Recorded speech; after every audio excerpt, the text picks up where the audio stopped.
الحمد لله رب العالمين والصلاة والسلام على سيد المرسلين وعلى آله وأصحابه أجمعين۔ میرے بزرگوں اور عزیز بھائیوں، اللہ پاک نے آپ حضرات کو ایک بڑی نعمت دی، وہ نعمت علم۔ آپ کو اس کی طرف منسوب کیا جاتا ہے، یہ عالم ہے، یہ عالم ہے، یہ عالم ہے۔ آپ کو منسوب کیا جاتا ہے، آپ کو موصوف کیا جاتا ہے اس علم کے ساتھ۔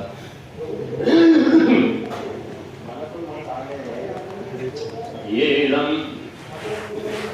بڑی نعمتوں میں سے ہے، چاہے دنیا والے اس کو نہیں سمجھتے، لیکن ہے یہ بڑی نعمت۔ علماء نے یہ لکھا ہے کہ دو ہی نعمتیں بڑی امت کو دی گئی ہے، ایک ایمان دیا ہے، ایک علم دیا گیا ہے۔ ایمان سے بڑی کوئی نعمت نہیں ہے، آخرت کے لحاظ سے بھی اور دنیا کے لحاظ سے بھی بڑی نعمت ایمان۔ ایک بھی ایمان والا جب تک زمین پر زندہ ہوگا قیامت نہیں آئے گی۔ ایک آدمی ہے اور وہ اللہ اللہ کرتا ہے تو اللہ اس دنیا کو باقی رکھے، قیامت نہیں لائے گی۔ ایک اللہ کا نام لینے والا زمین پر ہے، ایمان والا ہے، اللہ کا نام لیتا ہے، اتنی اللہ کے ہاں ایمان کی قیمت ہے کہ دنیا کا بقا ایمان کی وجہ سے ہے۔ جب ایک بھی نہیں رہے گا جو اللہ کا نام لے، پھر اس کو ختم کرے گا۔ اب ضرورت نہیں ہے۔ یہ زمین کو عبادت کے لیے پیدا کیا تھا اور انسانوں کو عبادت کرنے کے لیے پیدا کیا تھا۔ زمین عبادت، ان ارضی واسعۃ فإیایا فاعبدون، میری زمین بہت کشادہ ہے، اس میں میری عبادت کرو۔ زمین کی وسعت دے کر عبادت کی جگہ بتائی اور زندگی کا مقصد قرار دے کر عبادت بتائی۔ وما خلقت الجن والانس الا ليعبدون۔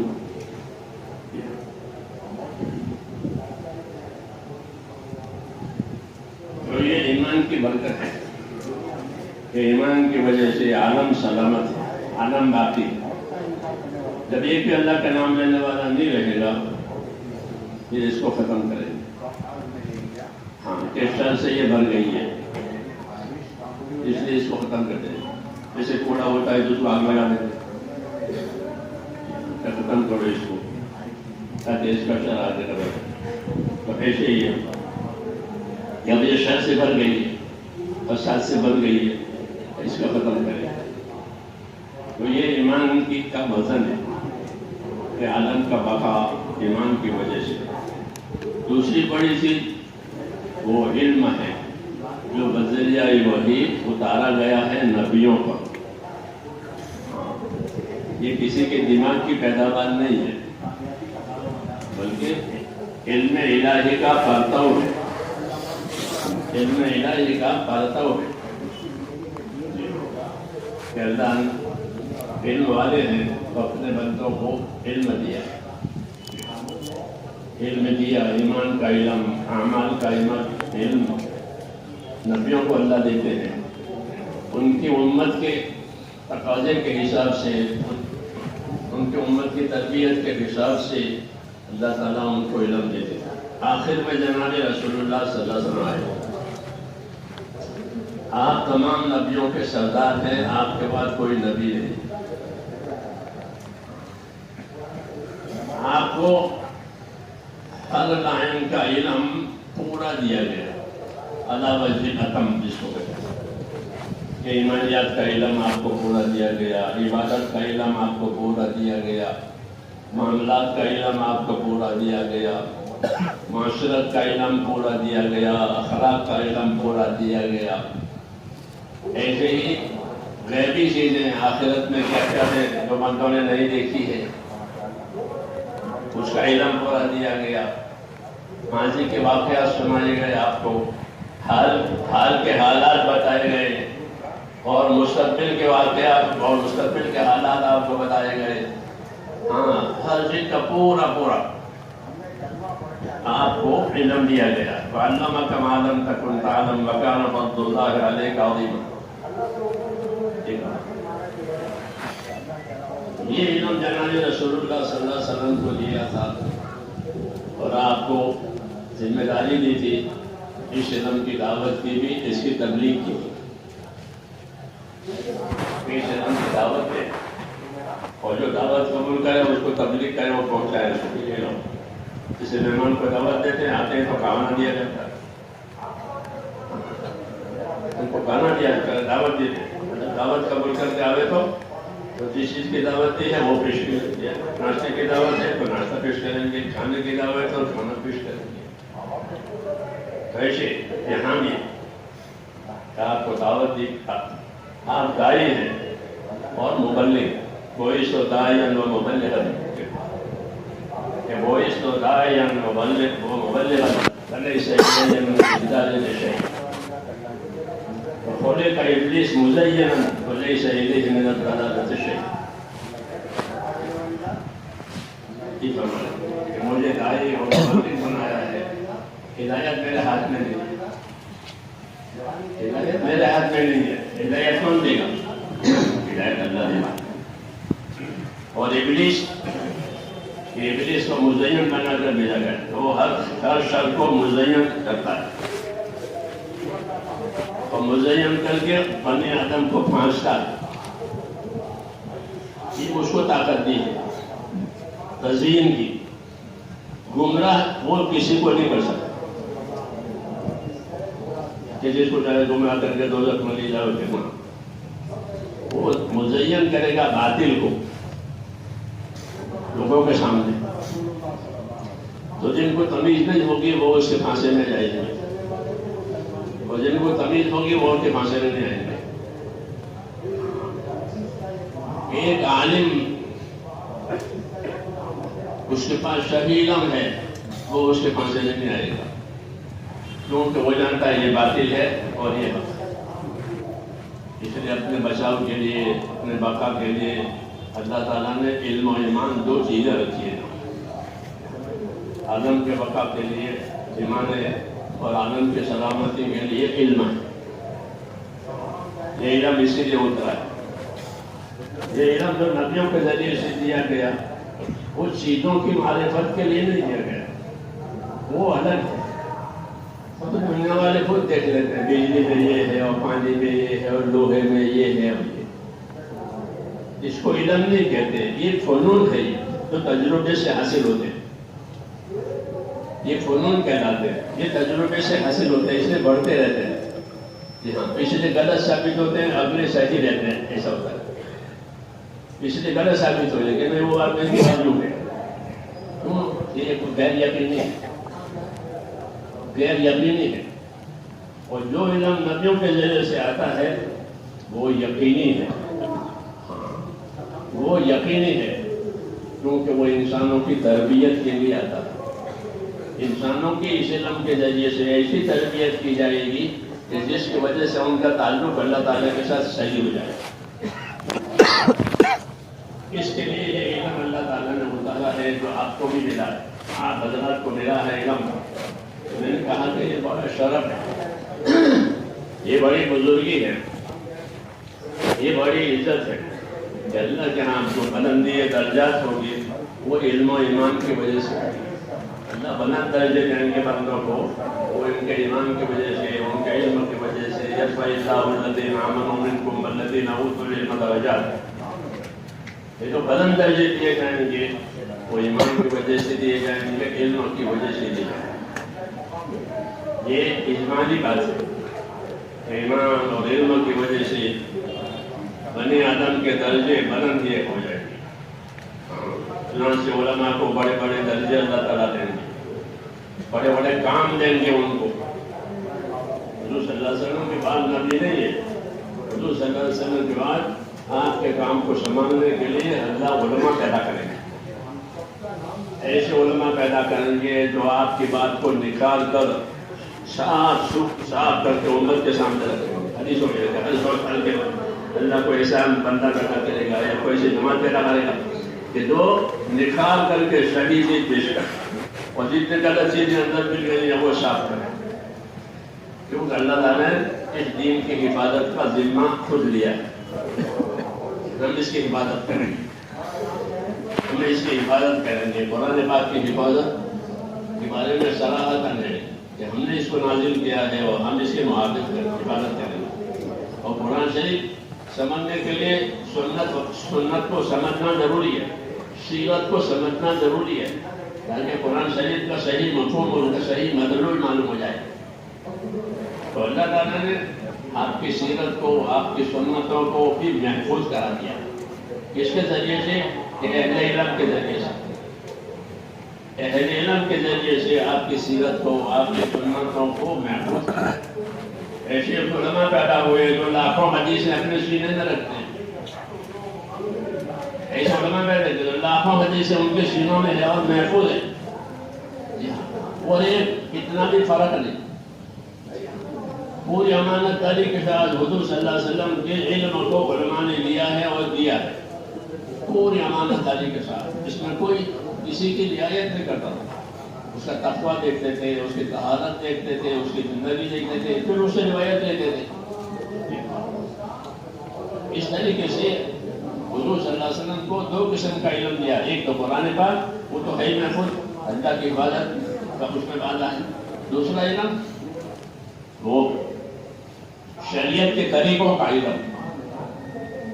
شریعت کے طریقوں کا علم, کیونکہ نبی کے ذمہ طریقے بتانا ہوتے ہیں. حکم تو خدا دے گا, حکم وہ تو خدا دیں گے, حکم پورا کرنے کے طریقے نبی بتائے گا. طریقے مختلف ہوتے ہیں, حکم ایک ہوتا ہے. نماز کا حکم ہے کہ اپنی مصلات بس ختم. نماز پڑھنے کے کیا طریقے ہیں کہ جیسے حالات ہوں گے ویسے طریقے ہوں گے. سفر کی نماز الگ, حضر کی نماز الگ, بیماری کی نماز الگ, خوف کی نماز الگ, جنازے کی نماز الگ. ہاں طریقے بہت, حکم ایک.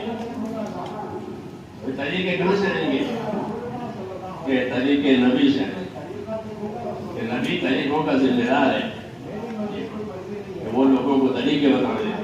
کیونکہ زیادہ طریقے بتانے میں آسانی ہے. حالات مختلف ہیں لوگوں کے, تو مختلف حالات کے لیے مختلف طریقے. جیسے بعض لوگ پیدل چلیں گے, بعض لوگ بس سے جائیں گے, بعض لوگ ٹرین سے جائیں گے, بعض لوگ ہوائی جہاز جائیں گے, اپنی گاڑی سے جائیں گے. یہ سب طریقے سفر کرنے کے آج جتنے طریقے زیادہ ہوں گے اتنی آسانی زیادہ ہوگی. طریقوں کی زیادتی ہماری آسانی کے لیے. یہ اعلان ہے اللہ تعالیٰ کا کہ یرید اللہ بکم الیسر ولا یرید بکم العسر. اللہ کا ارادہ تمہارے ساتھ آسانی کرنے کا ہے, دشواری کرنے کا نہیں ہے. وما جعل علیکم فی الدین من حرج, اور دین کے معاملے میں اللہ نے تم پر کوئی تنگی نہیں کی ہے.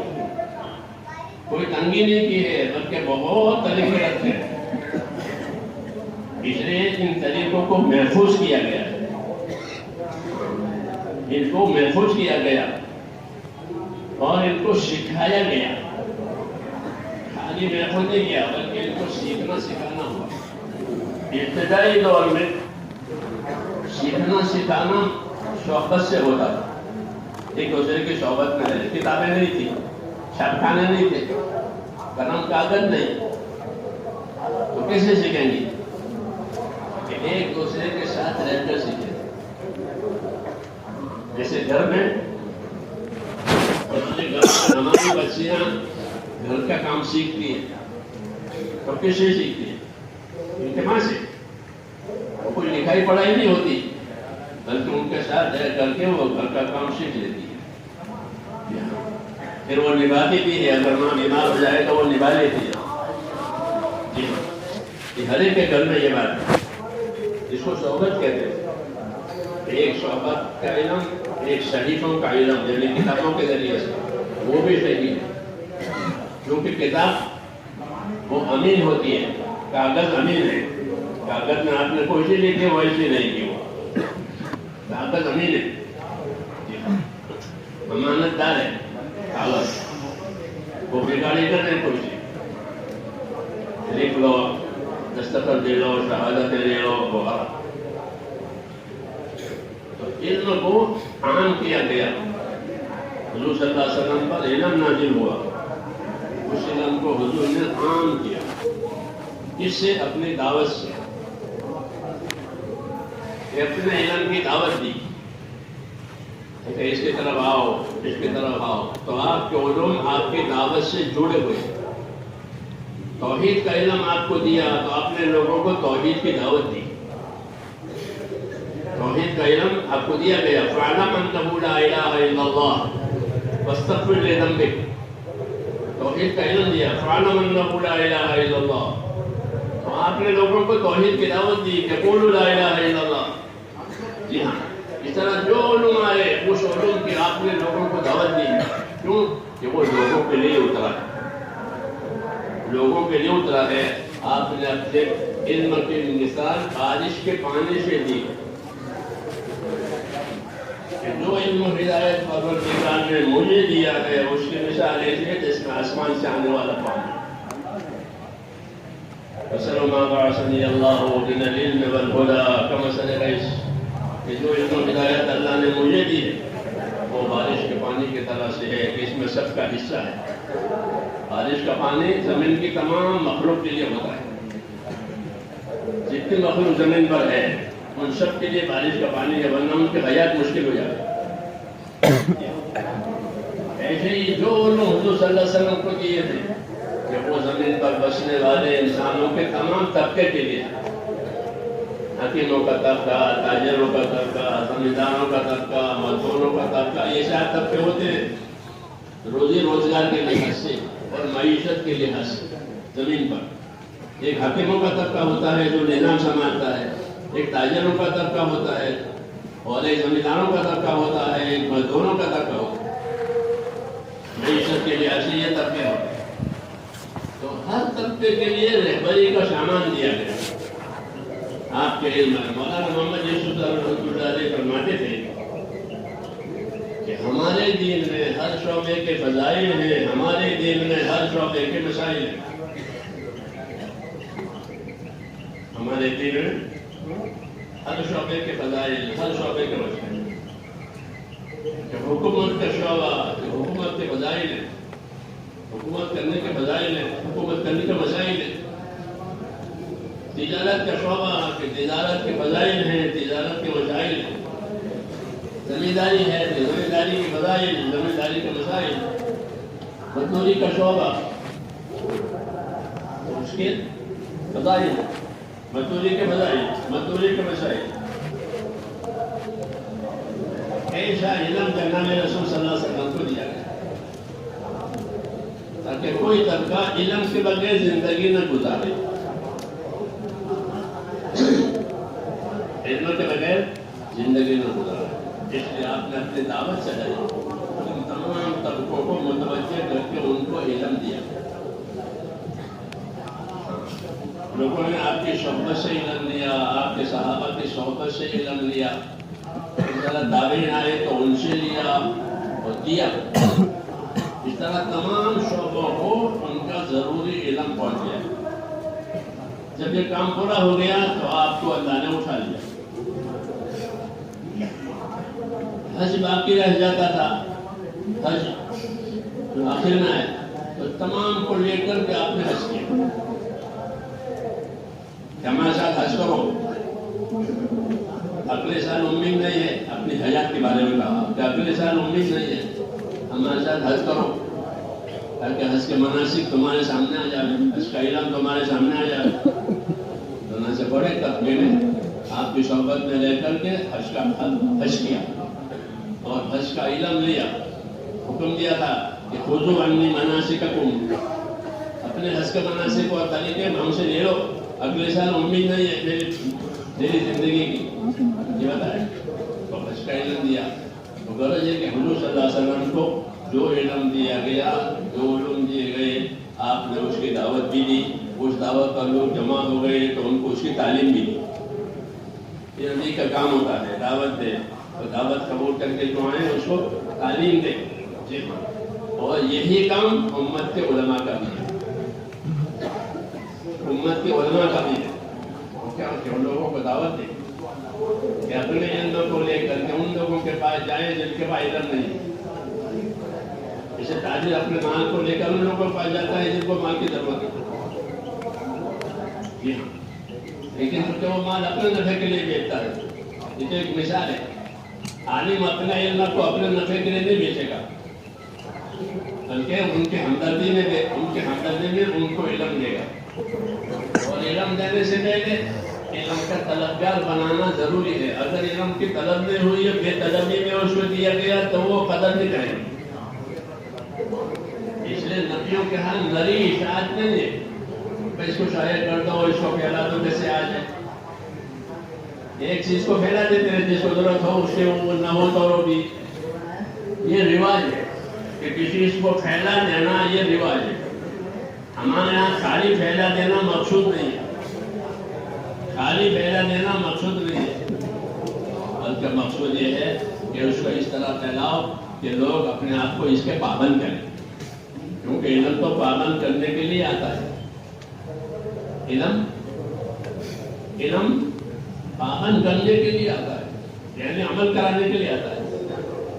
جی ہاں, علم کے ساتھ آزادی منع ہے.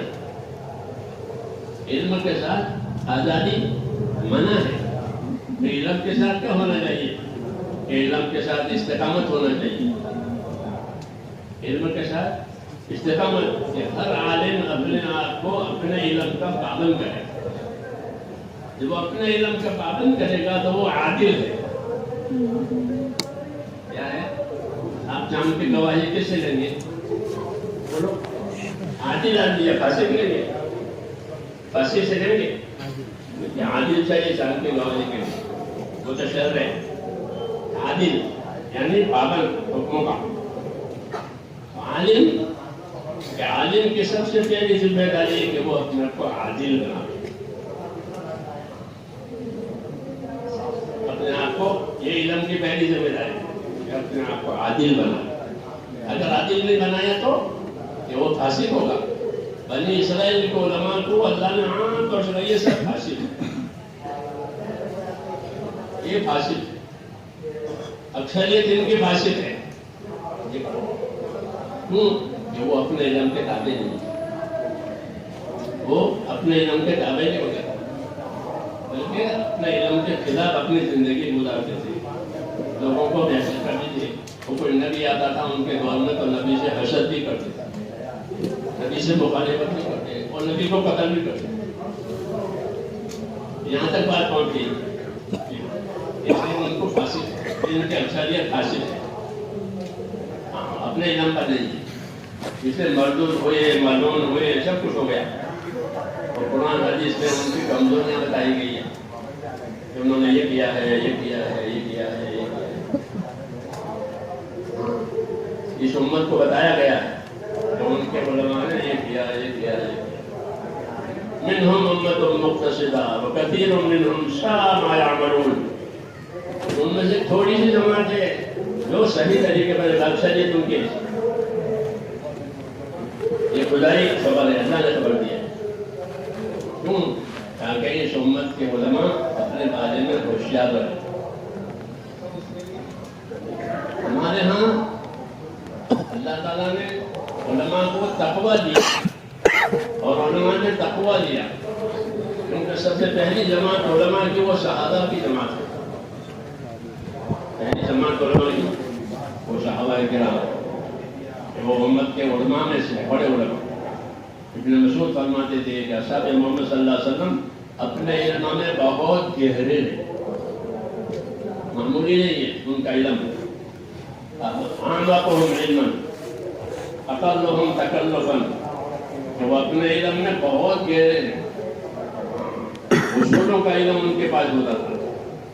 جب کسی کا اصولوں کا علم ہو تو فروعات پر قابو ہونا آسان ہے. تو اصولی اعتبار سے ان کا علم بہت گہرا. اعمقهم علما واقلهم تکلفا, اور ان میں تکلف اور بناوٹ نہیں تھی کہ اپنے علم کے ذریعے سے کوئی بناوٹ کرے، فخر کرے، ریا کرے، یہ ہو جائے۔ کیوں کہ ان کے قلوب بہت صحیح سلامت تھے، کہ ان کے قلوب صحیح سلامت تھے نفاق سے، ریاکاریوں سے، حسد سے، دنیا کی محبت سے، ان کے قلوب صاف تھے۔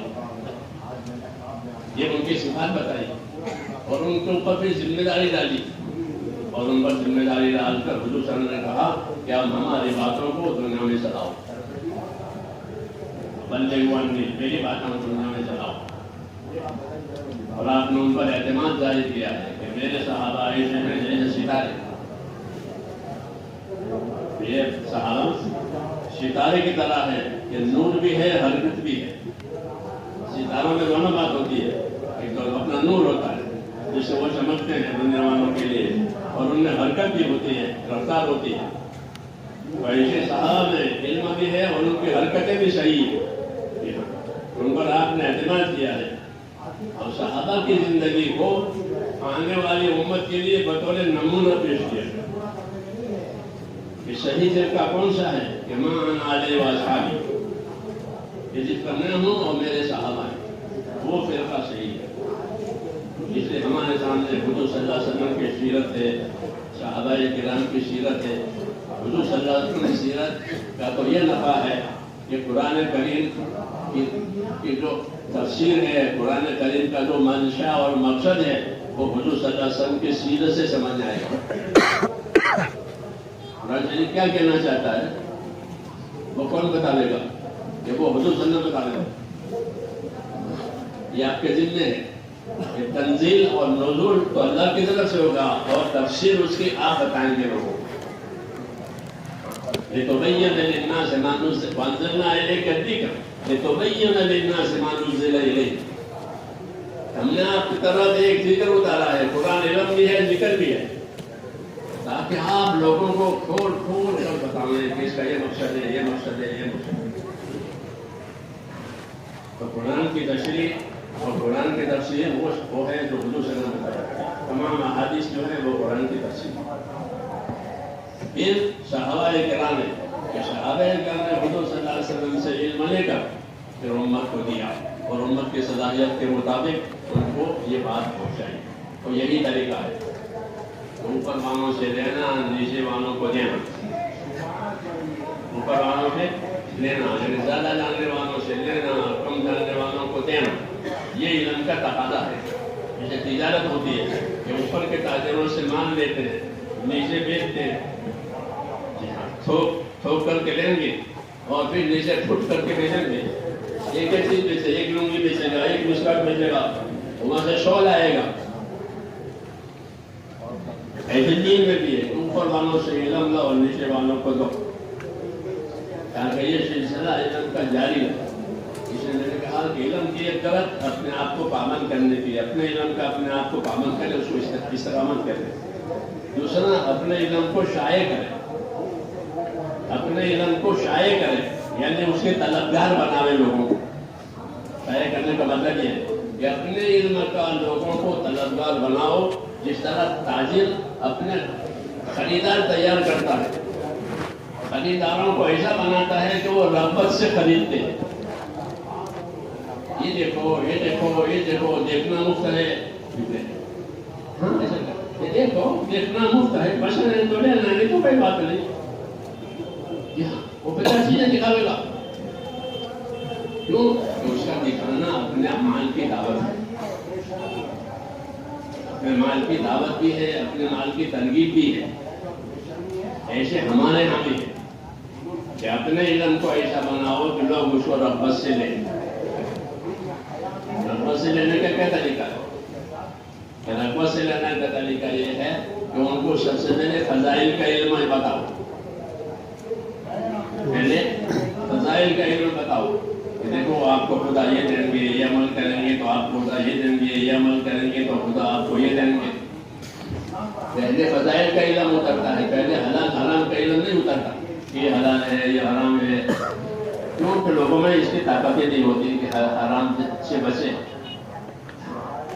وہ حرام کے عادی ہو گئے ہیں، تو ان میں طاقت نہیں ہے کہ حرام چھوڑے۔ اس لیے حرام چھوڑنے کی دعوت نہیں ہوتی، بلکہ ان کے اندر دوسری طاقت پیدا کرائی جاتی ہے تاکہ وہ حرام چھوڑے۔ وہ طاقت آتی ہے عبادت کے ذریعے سے۔ مولانا یسوع صاحب فرماتے تھے کہ دین عبادت کے ذریعے سے لوگوں کی زندگیوں میں آئے گا۔ ہم عبادت پڑھا، کلمہ پڑھا ہے، ہم کیا نماز پڑھو، یہ طریقہ نماز یہ کرنے والا بھائی مسجد میں آؤ، نماز پڑھو۔ لوگوں کی زندگی میں دین عبادت کے راستے سے آتا ہے۔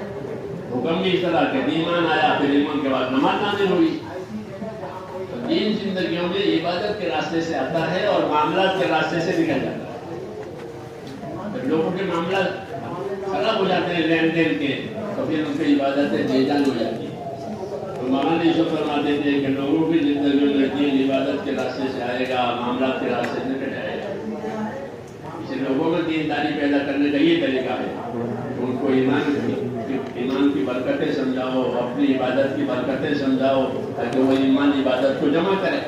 جب ایمان عبادت جمع ہو جائے گی تو ان کے اندر طاقت پیدا ہوگی اگلے امانوں کو پورا کرنے۔ یہی طریقہ ہے کہ کلمہ کے بجائے نماز کے بجائے، زکات کے بجائے، روزے کے بجائے، حج کے بجائے، ذکر کے بجائے، اس کو سننے سنانے سے، وہ جاننے سے اس کی رغبتیں پیدا ہوتی۔ چنانچہ فضائل قرآن حضرت شیخ نے لکھا تو کتنے لوگوں نے اب تک اپنے بچوں کو حافظ بنایا۔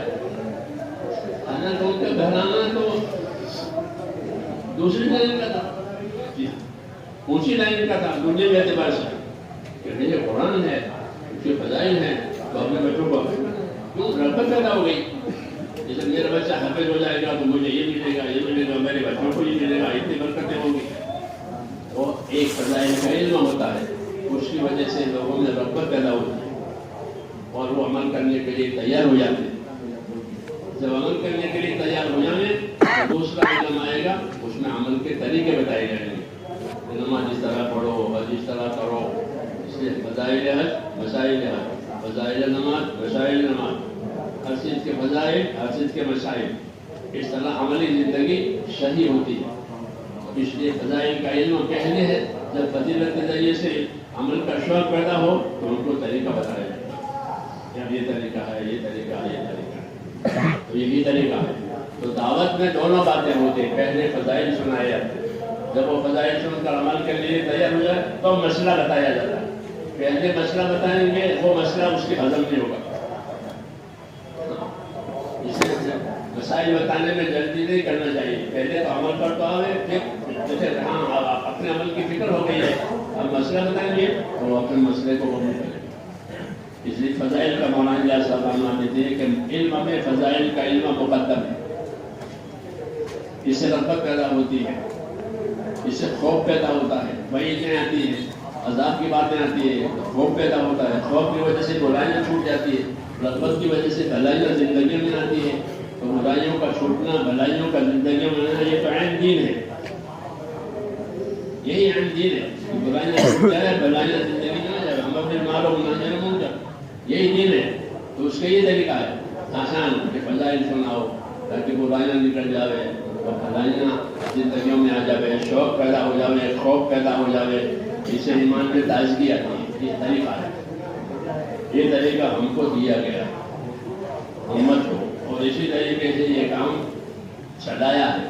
جی ہاں، امت کے علماء نے یہ خدمتیں اپنے ذمے دی تھی، خدمتیں اپنے ذمے دی، ہر زمانے میں لیتے ہیں، آج بھی یہی ہے کہ وہ یہ خدمتیں اپنے ذمے لیتے ہیں کہ مسائل بھی سمجھاویں، فضائل بھی سمجھاویں تاکہ عمل کے اشتراط صحیح ہو جائے۔ لیکن امت کے دو طبقے ہیں۔ امت کا ایک طبقہ وہ ہے جو طلب کے ساتھ آتا ہے استفادے کے لیے، ان کو طلباء کہتے ہیں، طالب علم کہتے ہیں۔ وہ اپنی رغبت سے ہی آتے ہیں اور اپنی رغبت سے ہی تمام ذمہ داریاں قبول کرتے ہیں کہ ہم یہاں رہیں گے، مدرسے کے جو قوانین ہیں اسے پڑھیں گے، پابند ہوں گے۔ تو یہ تو طبقہ اہل طلب کا ہے، وہ تھوڑا ہوتا ہے، وہ تھوڑا۔ اور امت کا وہ طبقہ کہ جن کو طلب ہی نہیں ہے، فکر ہی نہیں ہے اپنے دین کی، اپنے آخرت کی، ان کو کیا کیا جائے؟ ان کو کیا کیا جائے؟ کیا ان کو چھوڑ دیا جائے کہ بھائی ہم نے تو کہہ دیا جس کو طلب وہ آوے، کہ ہم تو کنویں کی تلاشے ہیں، جس کو پیاس ہو وہ کنویں پر آوے؟ ایسا ہے کہ نہیں؟ علم کنویں والا علم نہیں ہے کہ جس کو آوے لوگ رسی لے کر لے جاوے، نہیں تو پیاسا رہے۔ ایسا ہے اللہ نے ایسا نہیں کیا۔ حضور صلی اللہ علیہ وسلم نے اپنے علم کی مثال کنویں کے پانی سے نہیں دی، تو کس سے دی ہے؟ کہ آسمان کے پانی سے دی، آسمان کے پانی سے دی۔ آسمان کے پانی کا یہ طریقہ ہے کہ جو زمین خالی ہوتی ہے وہاں کچھ اگا نہیں ہے، وہاں برستی ہے۔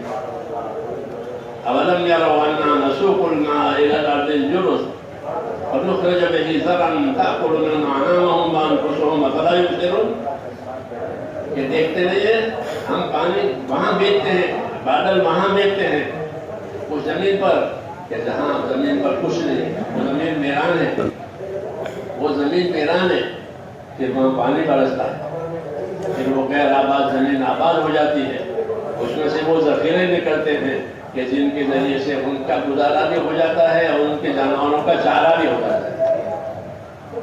انسانوں کا گزارا اور جانوروں کا چارہ دونوں۔ نخرج به زرعا تاكل منه انعامهم وانفسهم افلا يبصرون۔ جس زمانے میں لوگ جانور پالتے تھے ان کو یہ بات خوب سمجھ میں آتی، تو یہ دعوت ان کو خوب سمجھ میں آتی کہ ہم کو بھی ضرورت ہے، ہمارے جانوروں کو بھی ضرورت ہے، جانوروں کی ضرورت تو آج کو بھی ہے، لیکن معیشت کے طریقے بدل گئے، ورنہ آج بھی جانوروں کے بغیر گزارا نہیں ہے۔ تو کہا کہ ہم نے وہ پانی برسایا ہے کہ جس کی وجہ سے زمین آباد ہو گئی اور اس زمین میں تمہارے گزارے کا سامان اور تمہارے جانوروں کے سہارے کا سامان ہو گیا۔ ایسے ہی نبوت کے ذریعے سے اللہ نے علم کی بارش برسائی، اسی کی مثال ہے یہ کہ علم کی اللہ نے بارش برسائی تاکہ ہر طبقے کے لیے تربیت کا اور نجات کا سامان ہو جائے۔ ہر طبقے کے لیے تربیت کا نجات کا سامان ہو جائے۔ علم میں نجات ہے، علم میں تربیت ہے۔ جب آدمی اپنے علم پر عمل کرے گا تو اس کے نفس کی تربیت ہوگی، یعنی خشک سے نکل جائے گا، تقویٰ پیدا ہوگا۔ علم پر عمل کرنے کی وجہ سے تقویٰ پیدا ہوتا ہے، علم پر عمل چھوڑنے کی وجہ سے فسق پیدا ہوتا ہے۔ علم پر عمل چھوڑ دے تو فاسق ہو جائے گا، جی ہاں، اور علم پر عمل کرے تو تقویٰ پیدا ہو۔ حضرت عمر فرماتے تھے ہم کو اللہ نے تقویٰ دیا ہے، کیا دیا ہے؟ تقویٰ دیا ہے، ورنہ ہم کو اللہ نے تقویٰ دیا یعنی اپنا خوف دیا ہے۔ وہ کیوں؟ کہ ان کے پاس صحیح ایمان ہے، صحیح علم ہے، اس کا اثر یہ ہوا کہ دلوں میں تقویٰ ہے۔ اولئک الذین امتحن اللہ قلوبهم للتقویٰ، ان کو تقویٰ دیا گیا۔ جب علم صحیح علم ہوتا ہے اور صحیح علم کے ساتھ زندگی صحیح گزرتی ہے تو آدمی میں تقویٰ پیدا ہوتا ہے، وہ متقی بنتا ہے۔ کیا بنتا ہے؟ کہ علم لوگوں کو متقی بنائے گا علم کی پابندی کی وجہ سے، اور علم کی پابندی نہیں ہوگی تو یہ علم ان کو فاسق بنا دے گا۔ بنی اسرائیل علماء فاسق ہو گئے، یہ حضرات متقی ہو گئے، یہ حضرات متقی ہو گئے۔ دونوں چیزیں اللہ تعالیٰ نے اس امت کے سامنے رکھا کہ دیکھو ان کو علم ملا، ان کے نتیجے میں ان کے بعد فسق آیا، ان کو علم ملا، ان کے نتیجے میں تقویٰ آیا، متقی ہے۔ آخرت متقیوں کے لیے ہے، آخرت متقیوں کے لیے ہے، والعاقبۃ للمتقین۔ دوسرا کہ اللہ تعالیٰ کی طرف سے قبولیت اور رضا وہ بھی متقیوں کو ہی ملتی ہے۔ انما یتقبل اللہ من المتقین، اللہ جو قبول کریں گے راضی ہوں گے تو کس سے سنیں گے، کس سے راضی ہوں گے؟ کہ متقیوں سے، متقیوں سے۔ ہمارے علم کی یہ غلط قرار دی گئی کہ یہ اپنے علم سے اپنے اندر تقویٰ پیدا کریں، اللہ کا ایسا ڈر پیدا کریں کہ جس کی وجہ سے اللہ کا تعلق صحیح رہے، اللہ کے حد سے آگے نہ بڑھے، اللہ کے حق کو نہ برباد کرے، ایسا ڈر پیدا ہو جاتا ہے، وہ تقویٰ ہوتا ہے کہ حقوق تقویٰ کی وجہ سے حقوق ادا کرے گا۔ حقوق ادا کرے گا، انصاف سے زندگی گزارے گا، احسان سے زندگی گزارے گا، کیونکہ اندر تقویٰ پیدا ہو گیا، وہ اس علم کی غرض ہے۔ تو حضور صلی اللہ علیہ وسلم کے صحابہ نے یہ علم لیا، آپ کی صحبت میں پھر اپنے آپ کو اس علم کا تابع بنایا اور دوسروں کو اس کی دعوت دی، دوسروں کو اس کی دعوت دی، ان کو بھی یہ خیر ملی۔ وہی ذمہ داری ہماری ہے کہ اپنی ذات سے علم لینا ہے اور اپنے آپ کو اس علم کا تابع بنانا ہے، اور اس علم میں چونکہ سب کا حصہ ہے اس لیے دوسروں کو اس میں شریک کرنا ہے، دوسروں کو اس میں شریک کرنا ہے۔ ایک مشترک چیز ہے، یہ سب کے لیے آیا ہے، تو جو شریک نہیں ہے انہیں شریک کرو تاکہ ان کا حق ان کو مل جائے۔ جیسے 4 بھائی ہوتے ہیں، 2 بھائی یہاں ہیں، 2 بھائی نہیں ہیں، اور باپ نے میراث چھوڑی ہے، تو کیا کریں گے؟ یہ 2 بھائی کھا جائیں گے؟ نہیں کھا سکتے، بلکہ ان کا حصہ رکھا جائے گا، محفوظ رکھا جائے گا، ان کو بتایا جائے گا کہ آپ کا یہ حصہ ہے، آپ کا حصہ۔ ہمارے دین میں بھی کہ علوم اللہ تعالیٰ نے اس امت کے ہر طبقے کے لیے نازل کیے ہیں، ہر طبقے میں علم کی طلب آوے اور وہ طلب کے ساتھ اپنے طبقے میں علم والی زندگی گزارے، اس کے لیے دعوت دی گئی ہے، فضائل کے ساتھ دعوت، فضائل کے ساتھ دعوت دینے کی وجہ سے ان میں طلب پیدا ہوگی، ان میں طلب پیدا ہوگی، اور طلب کی وجہ سے تاجر بھی آئے گا، مزدور بھی آئے گا، زمیندار بھی آئے گا، ہر طبقہ آئے گا، اور وہ اپنی زندگی صحیح کرنے کے لیے پھر علم پوچھیں گے کہ ہم یہ کیا کریں، ہمارے یہاں تو یہ ہوتا ہے۔ لوگ آ کر حضور سے پوچھیں کہ ہمارے یہاں تو، یمن والوں نے کہا ہمارے یہاں تو شہد سے شراب بناتے ہیں، شہد شفا للناس، شہد کی تو فضیلتیں ہیں، اس میں شفا ہے، مگر شہد سے شراب بناتے ہیں، تو کیا حکم ہے؟ یمن والے پوچھ رہے ہیں۔ آپ نے فرمایا کہ کل مشکل حرام، جو چیز نظر آئے وہ حرام ہو جائے گی، چاہے شراب شہد سے بنائی ہو یا کھجور سے بنائی ہو یا انگور سے بنائی ہو، کل مشکل قاعدہ بتا دیا۔ اس طرح جو لوگ شکاری تھے وہ شکار کرتے، جب تو شکار کرتے اور کتوں سے شکار کرتے، کتے کے شکار کا کیا حکم ہے؟ کتے کے شکار کا کیا حکم ہے؟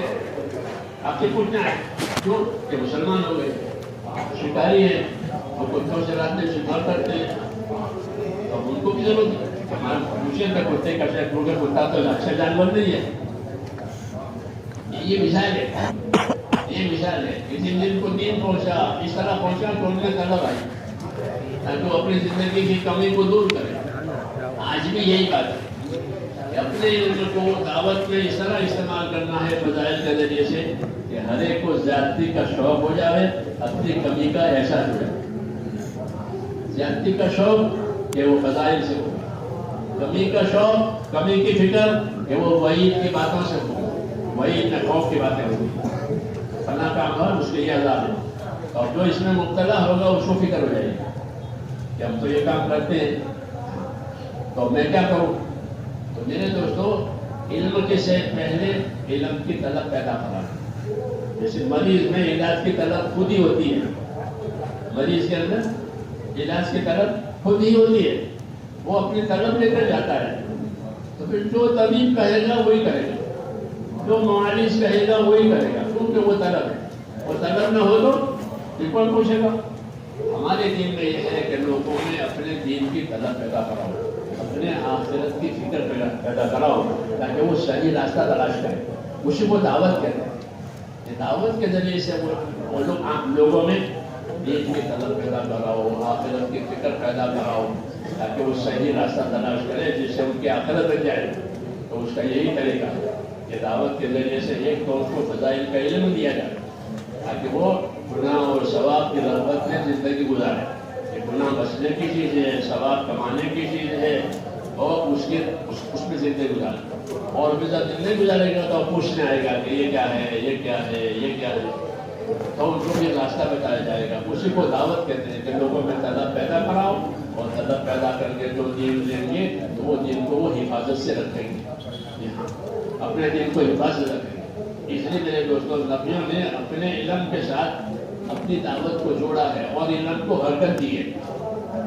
جیسے چکی کو حرکت دی جاتی ہے تو چاروں طرف آٹا گرتا ہے، فائدہ دانے ڈال کر جب تک کی حرکت ہوگی چکی میں چاروں طرف آٹا گرے گا، یہ حرکت کا نفع ہے۔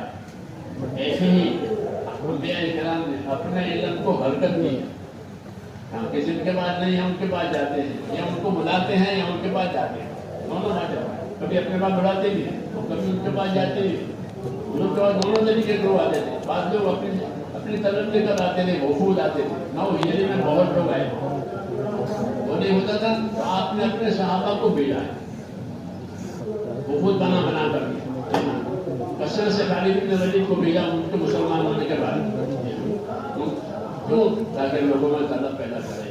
آج بھی یہی طریقہ ہے کہ اس علم کو باقی رکھنے کے لیے اور اس علم میں ترقی دینے کے لیے اور اس علم سے فائدہ اٹھانے کے لیے ہم کو دعوت دی ہے، تاکہ دعوت کے ذریعے سے حرکت پیدا ہو، اس کی قیمت سمجھنے آئے۔ اسے ہم یہ دعوت سب کے سامنے رکھنی ہے، عوام کے سامنے بھی، اہل علم کے سامنے بھی۔ عوام کے لیے تو اس لیے کہ وہ حرکت کریں، کہ علماء سے بھی ملے اور دینداروں سے بھی ملے، تاکہ علم بھی آئے، دینداری بھی آئے، صحبت سے ملنے سے۔ اور علماء کرام حرکت میں آئیں، علماء کرام حرکت میں آئیں گے تو ان کا علم حرکت میں آئے گا، ان کا علم حرکت میں آئے گا، اور جہاں نہیں پہنچا ہے وہاں پہنچے گا۔ حضور صلی اللہ علیہ وسلم نے اپنی حیات میں ایسا ہی کیا تھا، شروع میں افراد بھیجے گئے، جب مجمع ہو گیا تو وفود بھیجے گئے، وفود بھیجے گئے۔ یہاں بات جماعتیں تو 6 مہینے ایک جگہ رہتے، ہم تو 4 مہینے کی بات کرتے ہیں، وہ 6 مہینے رہتے، کیوں کہ خالی دعوت نہیں دیتی ہے، دعوت دی، انہوں نے دین قبول کیا، پھر ان کی تعلیم تربیت کرو، تو بھی تعلیم تربیت کرو جن کو تم کو بھیجا ہے، تو 6 مہینے رہ کر ان کی تعلیم تربیت کرتے تھے۔ جب اطمینان ہو جاتا تھا تو ان کو لے کر مدینے آتے تھے۔ یہ لوگ ہیں جو حضور سے پوچھتے تھے اور اگلی ہدایت دیتے تھے کہ آگے یہ کرنا ہے اور ہم سے تعلق رکھنا ہے۔ یہی طریقہ ہمارا بھی ہے۔ اسے ہم علماء کرام سے یہ درخواست کرتے ہیں کہ وہ اپنے علم میں حرکت لانے کے لیے اور جو اللہ دور ہیں ان تک فیض اور فائدہ پہنچانے کے لیے اپنے علم میں حرکت لائیں۔ جب علم حرکت میں آئے گا تو ان کے عمل مضبوط ہو جائیں گے اپنے، اور جن کے پاس علم نہیں ہے وہ علم کو پہچانے لگے، علم خبر ہوگی۔ یہ علم دو طریقے سے، قلم سے بھی ہو سکتا ہے اور قدم سے بھی ہو سکتا ہے۔ کہ قلم اٹھاؤ، کتاب لکھو کہ اس سے بھی علم پھیلتا ہے، اور قدم اٹھاؤ، قلم اور قدم دونوں میں فرق ہے کہ قلم اٹھاؤ گے تو صرف علم جائے گا، یعنی کتاب جائے گی، اور قدم اٹھاؤ گے تو آپ کا علم بھی پہنچے گا، آپ کا عمل بھی پہنچے گا۔ اس لیے انبیاء کرام قدم اٹھاتے تھے، کیا اٹھاتے تھے؟ قدم اٹھانے وہاں جاتے تھے، دوسرا جاتے نہیں، سفر کرتے تھے قریب میں بعید میں، کہ آپ کے وہاں پہنچنے سے علم و عمل دونوں ہیں۔ وہ صحیح طریقہ ہے، علم بھی لوگوں میں پہنچے، عمل بھی پہنچے۔ اس کے لیے کہ قدم اٹھاؤ، قدم اٹھاؤ گے تو صحیح علم پہنچے گا۔ مفتی کمال اللہ صاحب نے تعلیم الاسلام لکھی بچوں کی، اتنی پھیلی پوری دنیا میں تعلیم الاسلام ضروری مسائل کی کتاب، بہترین کتاب۔ کوئی مولوی ایسا نہیں ہوگا کہ تعلیم الاسلام نہ پڑھو ہمارے حنفی مذہب میں، ہاں جی ہاں سب نے پڑھی ہے۔ وہ تعلیم ہے اسلام کی، قلم چلا، یہ قلم چلا عالم کا، اور اتنا فیض ہو سکا۔ انگریزی ترجمہ لوگوں نے کیا کہ ضروری مسائل اسلام کو اس کے اندر ہے۔ تو ایک کام قلم سے ہوتا ہے، ایک کام قدم سے ہوتا ہے، دونوں شہید۔ اللہ والا تو قلم سے سمجھ لے گا کہ بھائی کتاب خریدو، بچے کو پڑھانا ہے، ہمیں تو طلب ہے تو کتاب بھی خرید گے، بچے بھی بچے کو بھی دیں گے، وہ بچے بھی دیں گے اور قلم بھی خریدیں گے، کتاب بھی خریدیں گے۔ لیکن جن میں طلب نہیں ہے وہ کیا کریں گے؟ جن میں طلب نہیں وہ یہ نہیں کریں گے۔ آپ کیا ہے کہ جب ان میں طلب نہیں ہے تو ان میں طلب پیدا کرو۔ اس طلب پیدا کرنے کا طریقہ یہ ہے کہ ان کے پاس جاؤ، ان کو ایمان، آخرت، زندگی کی ذمہ داری سمجھانا، کیا برکت ہے دین میں اور دین چھوڑنے میں کیا وبال ہے، یہ ان کو بتاؤ تاکہ ان کا تعلق اپنے دین سے ہو جائے۔ اس کو دعوت کہتے ہیں۔ کہ زندگی کی ذمہ داریوں کو سمجھانے کے لیے لوگوں میں پھرنا، اس کا نام دعوت ہے، تاکہ ہر ایک اپنی زندگی کی ذمہ داری سمجھے۔ تعلیم تجارت میں کیا ذمہ داری ہے، آگے حکومت میں کیا ذمہ داری ہے، مزدور کی مزدوری میں کیا ذمہ داری ہے، ذمہ دار کی ذمہ داری کیا ذمہ داری ہے، یہ ہر طبقے کو یہ احساس پیدا ہو جاتا ہے۔ اس کے لیے آپ کو دعوت فراہم کی جائے گا، آپ کی امت کو دعوت فراہم کی جائے گا، حرکت میں آپ چنانچہ اس کی وجہ سے ہر طبقے کو حرکت ہو گئی، ہر طبقے کی میں توجہ ہو گئی، اور انہوں نے اپنے حصے کا علم لیا، اور آپ کی تبلیغ پوری ہو گئی۔ جب پوری ہو گئی تو اللہ نے آپ کو بلا لیا کہ آپ کا کام پورا ہو گیا، اب ان کی ذمہ داری ہے۔ تو میرے بھائیوں، اب ہماری ذمہ داری ہے کہ ہم بھی حضور صلی اللہ علیہ وسلم کے طریقے پر علم کی خدمت کریں۔ علم کی خدمت، امت کی ہمدردی، علم کی خدمت، امت کی ہمدردی، یہ علماء کا کام ہے۔ علم کی خدمت کریں تاکہ یہ علم زندہ رہے۔ چنانچہ علماء نے ہر زمانے میں علم کی خدمت کی۔ جب لوگوں کے پاس کتابیں نہیں تھی تو وہ طبقہ اللہ نے پیدا کیا جنہوں نے انسان کو کتابوں میں لے لیا، وہ کتابیں ہو گئی، ان کو یاد کیا ہے، لاکھوں لاکھوں حدیثیں حفظ کی، پھر ان کی شرح لکھی، ان کی شرح لکھی کتابوں میں کہ اس کا یہ مطلب ہے، شروحات لکھی، اور دوسری زبانوں میں اس کو منتقل کیا، دوسری زبانوں میں منتقل کیا، نظم میں نثر میں ہر طرح سے علماء نے خدمت کی۔ بعض مسائل نظم میں لکھے، بعض مسائل نثر میں لکھے، تاکہ امت نظم نظر دونوں سے فائدہ اٹھائے۔ کیوں کہ علماء کی ذمہ داری ہے کہ امت تک یہ بات پہنچے۔ یہ سب محنتیں ہوئی، اس کے نتیجے میں ہمارے پاس یہ علم ہے۔ آج بھی ہمارے پاس وہی کام کرنا ہے کہ جن کے پاس نہیں ہے ان میں طلب پیدا کرنا ہے۔ جب طلب لے کر آئے تو ان کے مطلب کا علم پیدا، طلب پیدا کرانا، طلب پیدا کر کے ان کے مطلب کا ان کو علم ہے، اور اس سے صرف ٹھکانے پر رکھتی ہے۔ اسے علماء کرام سے اس کام میں تعاون کہا جاتا ہے۔ تبلیغ نہیں، آپ کے پاس تو علم ہے ہی، آپ کو کوئی تبلیغ کرے گا کوئی؟ جی ہاں، بلکہ علماء کرام سے تعاون چاہا جاتا ہے۔ جو کام اللہ نے دنیا میں چلایا ہے وہ عمومی کام ہے، اس میں زیادہ تر عوام ہے، ان میں آپ حضرات کا تعاون چاہتے ہیں کہ آپ معاون بنے، آپ اس کے معاون بنے۔ ایک معاون مجھے تائید کرنے سے، جب یہ کام شروع ہوا تو بڑے بڑے علماء سے تائید لی گئی، مفتی کفایت اللہ صاحب تھے، مولانا نادری صاحب تھے، مولانا لاہوری صاحب تھے، ان سے تائید کرے کہ یہ کام کیسا ہے، یہ کام بہت صحیح ہے۔ ان حضرات نے تائید کر دی، توثیق کر دی، تو پھر دوسرے علماء سے خدمت کہ انہوں نے تائید کی ہے، اب آپ اس کی خدمت کرو۔ علماء پڑھانے میں لگ گئے، کتابیں لکھنے میں لگ گئے، اور حرکت میں آئے دونوں۔ ہم چاہتے ہیں آپ حضرات سے تعاون، وہ یہ ہے کہ اس کام میں آپ حضرات کا وقت لگے، اور اس کا آسان طریقہ یہ ہمارے بزرگوں کی رائے میں یہ ہے کہ ہر عالم اپنی خدمتوں کے ساتھ اس کام میں ایک سال لگائے۔ جیسے عام لوگ 4 مہینے لگاتے ہیں، آپ حضرات سے تعاون میں ایک سال لگائے۔ اندرون ملک میں آپ حضرات ایک سال لگائے۔ جب ایک سال لگا کر اس علم کے ساتھ دیں گے تو آپ کو اپنی صلاحیت کے مطابق یہ کام آپ پر کھلے گا۔ طریقہ ہے کہ جب آدمی کسی کام پر اپنی صلاحیت لگاتا ہے تو وہ چیز وہ کھلتی ہے، اس کی صلاحیت بڑھتی ہے اندر، اور کام پر کھلتا ہے، پھر اس کا جذبہ عمل کے لحاظ سے، اس علم کے تقاضے کے لحاظ سے آگے بڑھتا ہے۔ ہاں، تو امت میں یہ چیز چلے اور امت کو بھی دیکھیں، اس کے لیے ہمارے بڑوں نے کہا کہ اہل علم سے تعاون کے طور پر ایک سال آئے کہ وہ اندرون ملک میں 1 سال لگائے، اور اس کام کو اپنے عمل کے ذریعے سے سمجھیں۔ ایک لے کے کسی ذات کی وجہ سے بات کرے اور آپ سمجھیں یہ بھی ٹھیک ہے، اور ایک لے اپنے عمل سے سمجھیں۔ یہ تیرنے والا پانی کو اپنے عمل سے دیکھتا ہے، یہ کتنا گہرا ہے، یہ کمالی چیز ہوتی ہے۔ اس طرح یہ بھی یہ کمالی چیز ہے کہ اپنے عمل سے دیکھو کہ یہ کام اس طرح سے ہے، تو آپ پر آپ کی صلاحیت کے مطابق یہ کام کھلے گا۔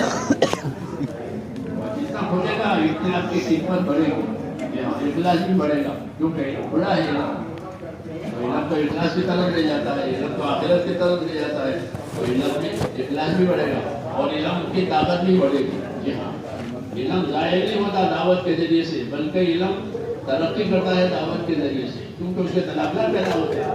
جب گاہک زیادہ ہوتے ہیں تو کاروبار بڑھتا ہے، اور جب لوگ طلبگار بنیں گے تو آپ کا علم بڑھے گا، ضائع نہیں ہوگا عوام میں پھرنے سے، بلکہ وہ طلبگار بنیں گے تو وہ مسائل پوچھنے کے لیے آئیں گے، تو آپ کو وہ مسائل تیار کرنے پڑیں گے۔ تو علم میں اضافہ ہوتا ہے لوگوں میں طلب پیدا کرنے سے، یہ بھی ایک نفع ہے۔ بہرحال آپ حضرات سے اس کام میں 1 سال مطلوب ہے کہ اپنی خدمتوں کے ساتھ ساتھ 1 سال لگائیں۔ اہل خدمت، آپ حضرات اہل خدمت ہیں، آپ کی زندہ خدمتیں ہیں، تو ایک خدمت اور وہ یہ کہ اندرون ملک میں آپ حضرات 1 سال لگائیں اور اس کام کو بالفعل سمجھیں۔ آپ بتائیں اس کے لیے۔